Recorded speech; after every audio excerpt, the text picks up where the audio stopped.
Hello, Eurovision fans. Thank you so much for coming to my channel, Eurovision Histories. The running order for the grand final was just revealed, and I want to look at it with you and analyze a little bit what it means, if it means anything. Now, generally, I think we can say that the running order is not that important, but it is generally better to be later in the running order than early in the running order, and it is also good to be surrounded by songs that are a contrast to your song, because that just makes your song more memorable to televoters and also to the juries. Now, let's see. The opener of the grand final is Austria. I'm a bit sad about that because I thought they were in it with a shot, a very long shot maybe, but putting them first kind of ruins their chances even more. It's a great opener, it's a fun entry, and they're doing it really, really well. But I thought that this would come a bit later.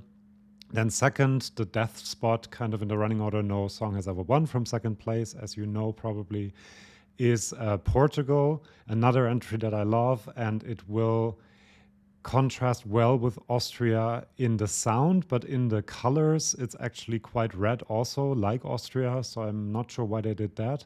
Then we have Switzerland, which will, I think, profit a bit from coming after two more lively entries, and so this will seem like a good contrast, I think, as a ballad. Then you have Poland, which will not profit from coming after Switzerland, because you will notice very much that Blanca's vocals compared to Remo's vocals are not very strong. Also, very early on, I think they're probably thinking that this scraped through and made it to the final in 10th place or something. So I hope that's true, because otherwise I don't understand what is happening. And this is, I think, a candidate for last place, maybe. Then we have Serbia. And I think that is great news for France, which is in 6th place, because coming after Poland and Serbia, both having not great vocals. And if she gets the vocals right, this is saying that Lazara is going to hit the note in La Grande France, for example, well, which she didn't in the semifinal performance. This could actually be really good for France. And then from here on, I think this has a lot to do with props and moving these things on stage and off stage, and also making good television. So France obviously has a big prop with this column that they have to get in and get off stage. And then you have Cyprus, which is the only prop he has are his arms, and they are very easy to move. So that is probably why Cyprus is here. Then you have Spain, also quite a big prop. I think that's easier to move. And then after Spain, you have Sweden. I think this is good for Sweden because Spain is very frantic, very ethnic, very different for people. And tattoo will be something that they expect. It's something that they can relate to more, maybe. And I do think that this is not a great place for Spain to be in. Well, you know, it's between two quite generic pop songs from Cyprus and from Sweden. So that might actually help it stand out a bit. Yeah, not sure. I think it's basically doesn't really matter that much for Spain, to be honest. Then after Sweden, you have Albania, which I think will help Sweden look even more professional, even though I was really, really happy with the Albanian performance. Let's go on. Then Italy, he got a really good spot. I thought they would put him really, really early. And kind of strange that they have two ballads, Italy and Estonia, when there are only two real ballads, apart from maybe Lithuania and Switzerland in this final. A bit weird for me, to be honest, that they did that, but that is great news for Finland, because after two slower songs from Italy and Estonia, Finland will hit home even more and will wake people up if they don't like ballads. I do like ballads, so that's not supposed to mean that people will fall asleep during Estonia, but it will be a big contrast when Finland comes on. And then after Finland, you have Czechia, also great contrast for both of them, I think. So I hope Czechia does really, really well. Then Australia, Belgium, Armenia. I think, yeah, Czechia between Finland and Australia, two really oomph songs and really impactful stagings. Czechia is also an impactful staging, but it will seem very harmonious and very, yeah, really good contrast for all of these countries, Finland, Czechia, and Australia. Belgium lots of fun in the semifinal. I love that performance. Also contrasting well with Armenia. So I think they actually did a great job with this running order. Then you have Moldova, something more ethnic, and then Ukraine with a very slick American sounding song. And then you have the banger of Norway. So this is a great running order, I think, for Norway as well. Quite late, one of the favorites, and all of the other favorites basically are in the first half. And same is true for Ukraine. They're also one of the favorites, and they're also later on in the running order. And then you have Germany. I think this is a great spot for Germany to be in, even though Slovenia and Croatia come after it. I think this will do well. I don't think we will come last. I think we will get a lot of televote points, actually. People will remember this when picking up the phone because it's so late in the running order. Lithuania, another entry that I love, will contrast so well with the red and black and pyro of Germany, and then you have the sun coming out for Lithuania. So that's great also. Israel is a good contrast to Lithuania. She might suffer a bit from the vocal comparison with Lithuania.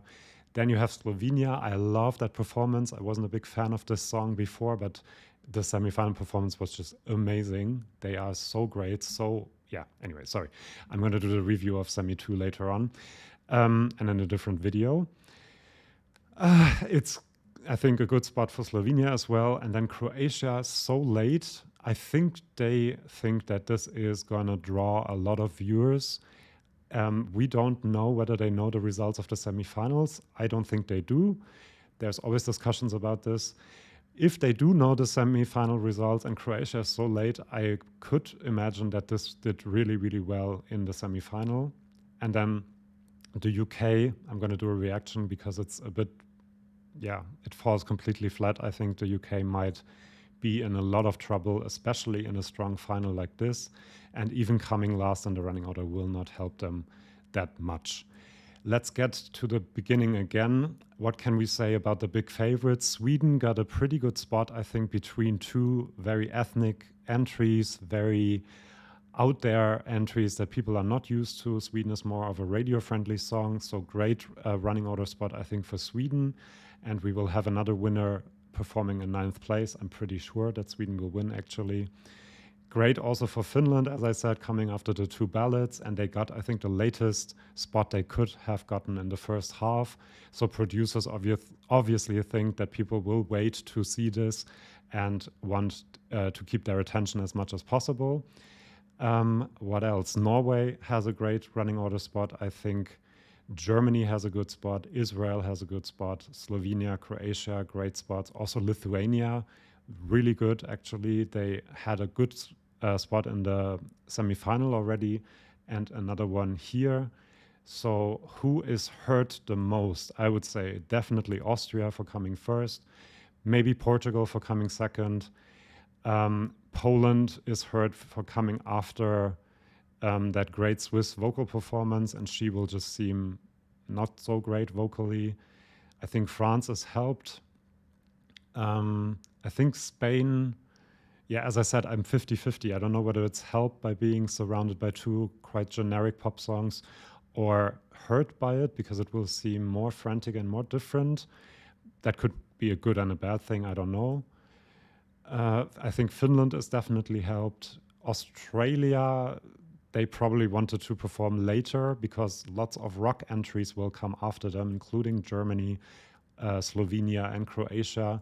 So they might get a bit lost in the crowd because people will remember the latest rock entry or the few latest rock entries, and Australia is not among those. Armenia has a pretty good spot, Moldova. I mean, look at this final. It's just every single song except maybe number 4, sorry, and number 5. That's kind of my two least favorite songs in the final.